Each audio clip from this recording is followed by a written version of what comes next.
নমস্কার, আমি মৌশ্রী যাদব, একজন বৈদিক জ্যোতিষশাস্ত্র। সিদ্ধেশ্বর জ্যোতিষ কেন্দ্রের তরফ থেকে সকল দর্শক বন্ধুকে জানাই প্রীতি ও শুভেচ্ছা। আমাদের আজকের বিষয় হলো, আমরা জ্যোতিষীর কাছে কেন যাই, বা গেলেই কি সঠিক তার সমাধান পেয়ে থাকি।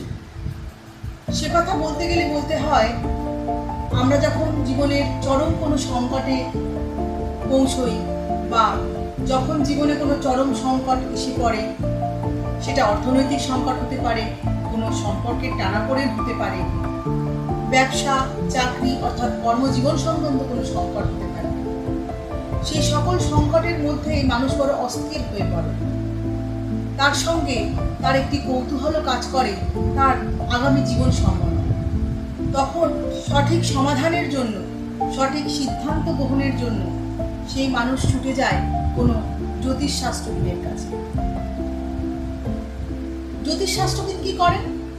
তিনি প্রথমেই মানুষটির সমস্যাটি মন দিয়ে শোনেন এবং তার পিছনে যে প্রভাব রয়েছে বা কি কারণে সেই মানুষের জীবনে এই সংকটে সে দাঁড়িয়ে আছে, সেটি ঠিকঠাক ব্যাখ্যা করেন এবং তার সমাধানের পথ নির্দেশ করে দেন।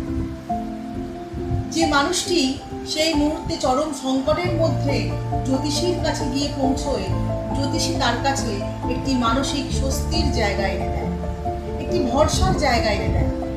তার অনিশ্চিত ভবিষ্যৎকে যাতে মোলায়েম করতে পারে, সেই পথ যাতে তার সুগম হয়, সেই চাবিকাঠিটি সেই জ্যোতিষী মানুষটির হাতে তুলে দেওয়ার চেষ্টা করে। তাই আমরা জীবনের চরম সংকটে যদি কোনো ঠিকঠাক জ্যোতিষীর কাছে যেতে পারি এবং আমরা যদি ঠিকঠাক একজন জ্যোতিষী নির্বাচন করতে পারি এবং তার পথ নির্দেশে যদি চলতে পারি, তাহলে হয়তো আমাদের জীবনটা আগের থেকে মসৃণ হতে পারে, পথটা আগের থেকে সুগম হতে পারে। অবশ্যই নির্বাচনটা আপনার, একটি সঠিক জ্যোতিষ নির্বাচন করার দায়িত্বটা একান্তই আপনার এবং সিদ্ধান্তটাও আপনার। জ্যোতিষী শুধু আপনাকে পথ দেখাবে যাতে আপনার আগামী জীবনটা সুন্দর হয়। নমস্কার। যদি আজকের আলোচনা আপনাদের ভালো লেগে থাকে, তাহলে লাইক, শেয়ার ও কমেন্টস করতে ভুলবেন না। আমাদের আগামী পর্বে আরও নতুন কিছু তথ্য নিয়ে আসছি।